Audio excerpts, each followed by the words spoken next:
నమస్తే, నేను మీ శ్రీవాణి అలియాస్ అరుంధతి, హెచ్ఆర్సి క్లయింట్ సొల్యూషన్స్. అయితే మన యూట్యూబ్ ఛానల్లో ఈరోజు ఒక మొక్క గురించి తెలుసుకుందాము.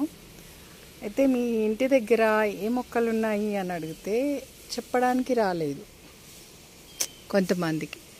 అదిదో ఫ్లవర్ చాలా బాగుంటుంది, తెల్ల ఫ్లవర్స్ అని అన్నారు. అయితే ఈ మొక్క పేరేంటిదో తెలుసుకుందాం ఈరోజు. ఈ మొక్క ప్లూమెరియా పూడికా అంటారు దీనిని.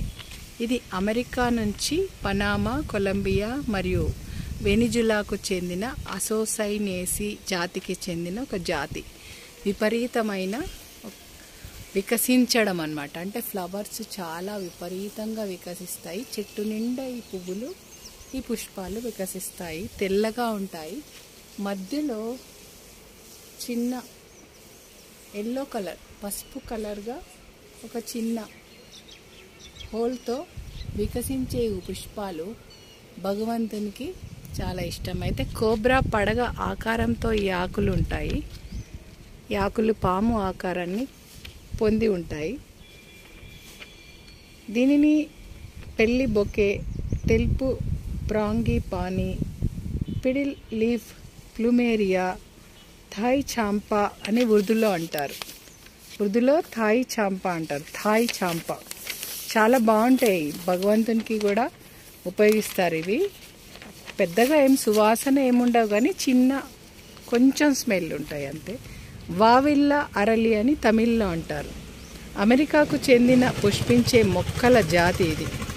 రబ్బరు పాలు, ప్రోటీన్లపై ఎలుకలలో పిరియాంటైస్కు సంభావ్య చికిత్సగా మరియు యాంటీ ఆక్సిడెంట్గా ఉపయోగించబడతాయి. ఈ యొక్క పాలు అంటే ఇది చెట్టును తుంచితే పాలు వస్తాయి. ఆ పాలని చూడండి, ఈ పాలని చూడండి ఇట్లా తెల్లగా వచ్చింది కదా. దీనిని ఎలుకలకు సంబంధించి ఏదో ఔషధాలలో వాడతారు. చూసారు కదా. ఈ మొక్కలు ఇంటి చుట్టూ పెట్టుకుంటే చాలా మంచిది. మీరు కూడా పెట్టుకోండి. దీని యొక్క పేరు తెలియదు అనకండి ఇప్పటి నుంచి. దీని పేరేంటి చెప్పండి ఇప్పుడు. ఈ పుష్పాలు